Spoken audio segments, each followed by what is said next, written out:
Hi there, this is Bob Kramer. Welcome back to Kramer's Garage. Well, I've got a special treat in store for you today, and my helper Fluffy is here. There's Fluffy. Say hi, Fluffy. Okay, what I'm doing today is I am setting up a pair of new switches to put on my Royal Enfield, and on the new switches, the wires are not long enough because I put a different handlebar on the infield, which requires a longer wire from the switch. The original switches I soldered extensions on, and now these new ones I'm soldering extensions on. Now, also, the colors changed. So, Royal Enfield used some different colors on these 2024 switches than what they used in 2020 on my bike. So I had to figure that all out. So I drew some diagrams here.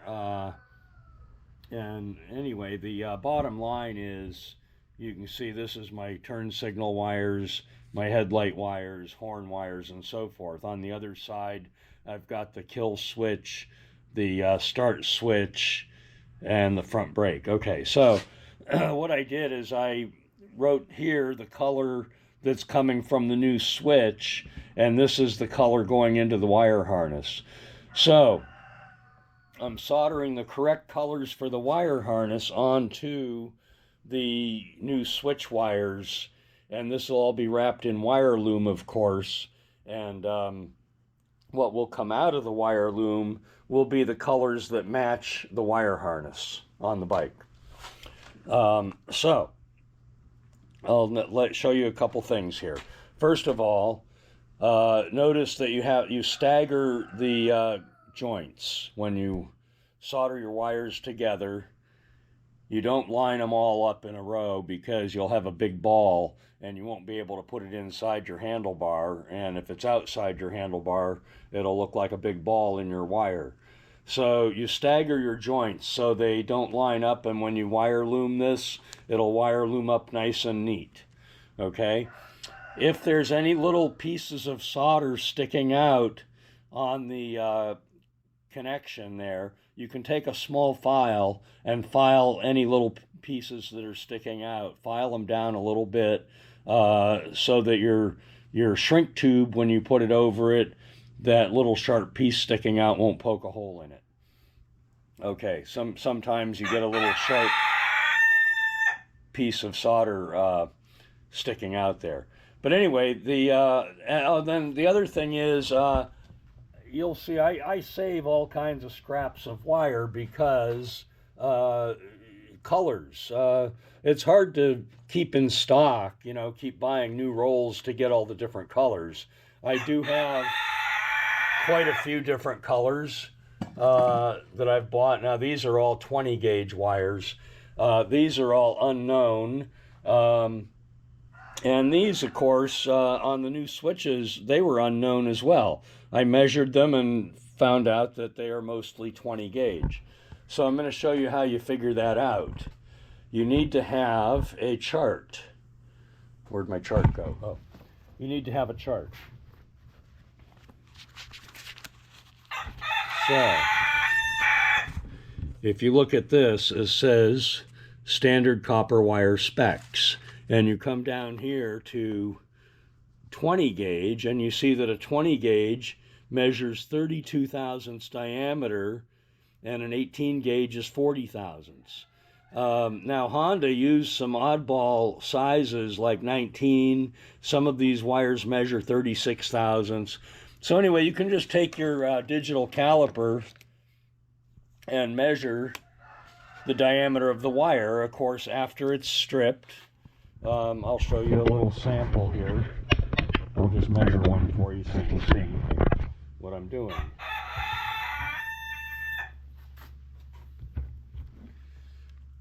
So when I measure this wire,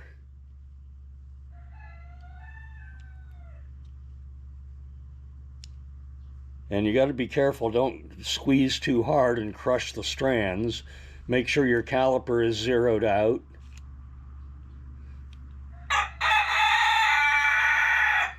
My caliper's getting a little wonky. I think I need to buy a new one. It's hard to zero out. There, okay. So without squeezing that, it's measuring 35 thousandths. 30, 32, 34, 35 thousandths, I would call that. Now, if you look at the chart here, 35 thousandths is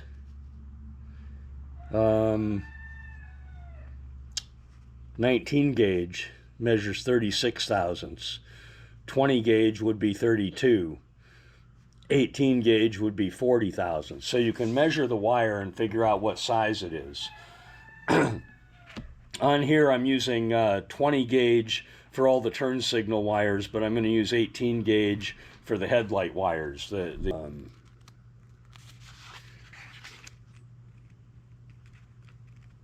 And when you buy your wire, if you buy it on Amazon like I usually do, make sure that you get the copper wire that's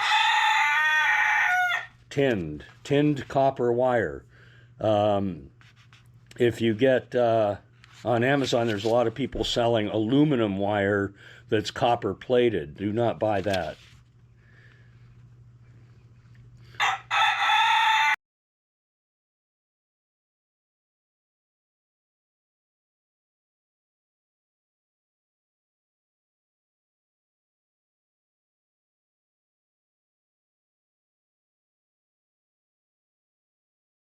Anyway, the main crux of this video was to show you how to do the actual soldering. So first thing I'm going to do is I'm going to turn on my solder station. Get the iron heated up. Alright, and then I'm going to position the camera hopefully so that you guys can see this very well. You should have something to hold the wires. Okay, am I in there? Too close. Get the camera. So I think you can see that. Okay.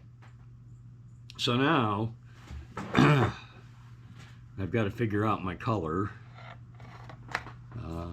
Let's see. From the switch, the white black is going to be black white.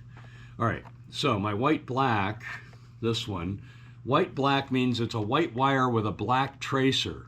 If it's listed as black white, then it's a black wire with a white tracer. Completely different animal. So don't make that, don't get confused on that.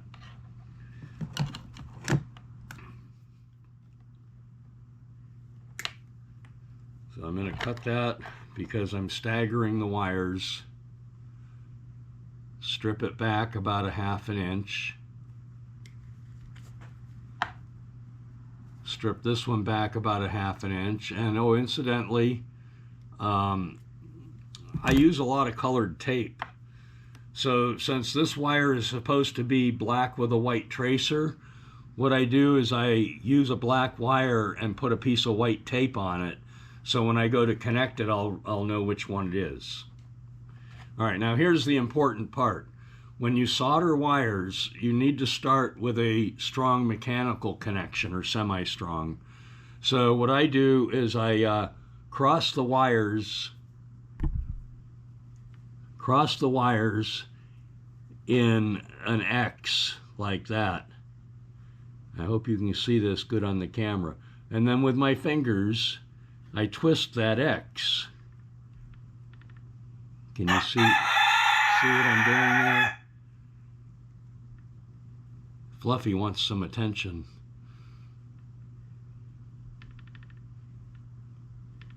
So now, you see what I've got there? I can lightly tug on that and it won't come apart. Lightly.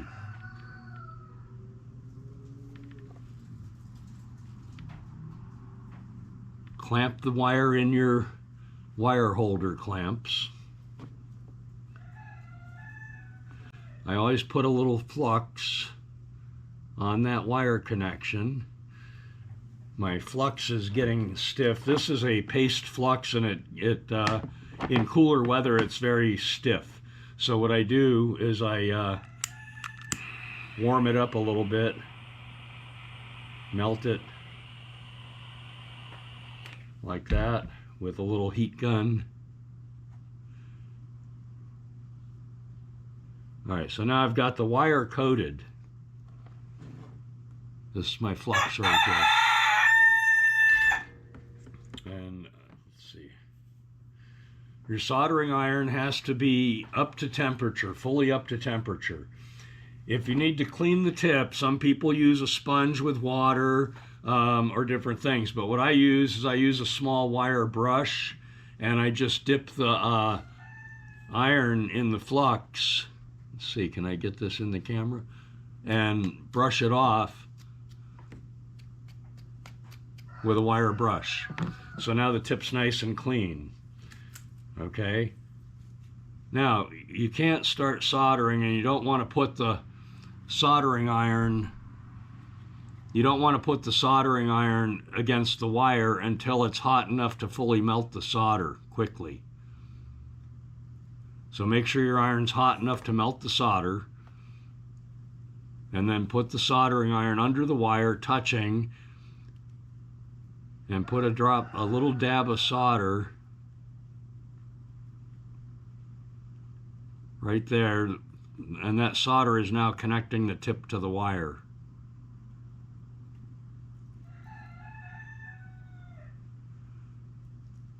My iron could actually stand to be a little hotter right now.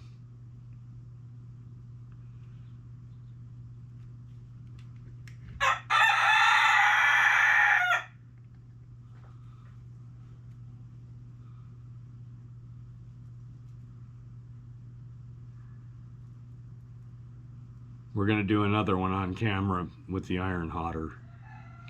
So you can see I'm having trouble getting the solder to flow into the wire.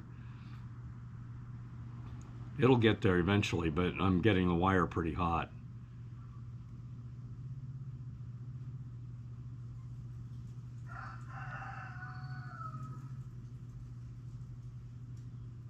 All right, the solder did flow into the wire.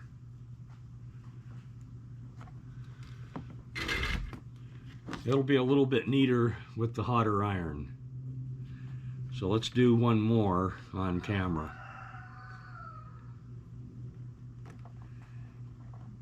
So that was that one. Now we're going to do the green one.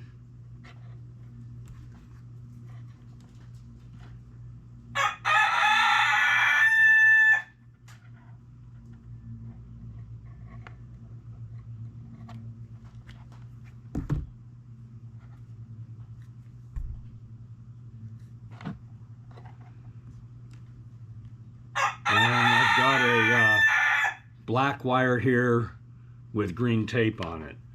The one coming from the switch is white with a green tracer, but the one in my wire harness is black with a green tracer. So again, we're going to make that X and then twist the wires.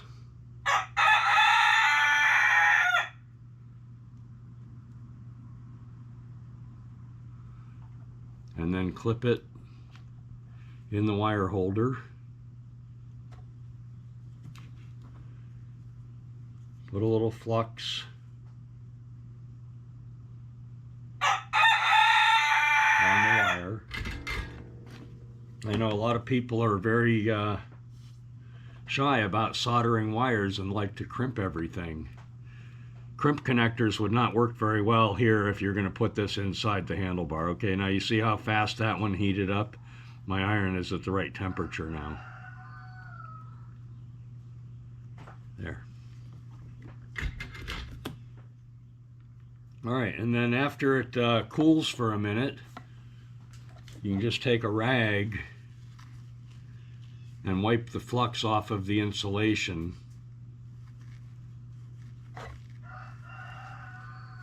Like that. Okay, and that's done.